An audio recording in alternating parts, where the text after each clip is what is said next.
Hi guys, alam nyo bang, nanood ako ng vlog ni OG Diaz at sa vlog ni OG Diaz, ang guest niya is si Rudy Baldwin. So ngayon, tinanong ni OG Diaz about sa kay Catherine, pero sinabi ni Rudy Baldwin na hindi niya alam kung anong merong energy itong si Catherine Bernardo na parang hinahabol siya ng aksidente. Kaya sabi nga niya, mag-ingat si Miss Catherine kapag mag-flight siya or kung saan man siya pupunta, kapag may 17, wag siyang tumuloy kasi yun ang nakikita niya at yun ang laging bumabalik.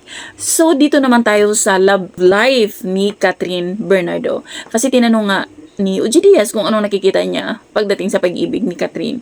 Ngayon sinabi ni Rudy Baldwin na kahit na magpakasal si Catherine sa iba at saka sa kabila, kasi hindi niya binanggit ang name ni DJ kasi sabi niya meron ng karelasyon, baka magalit ang fans, pero alam naman natin na si DJ yung tinutukoy niya. So sabi niya kahit na magpakasal pa sa iba, silang pareho, but at the end of the day, sila talaga ang itinakda ng tadhana. Sila daw talaga, sila yung end game, sila daw talaga. So abangan ko yan, titingnan natin kung magkatotoo ba talaga. We'll see. Yun lang. Thank you for watching. Bye.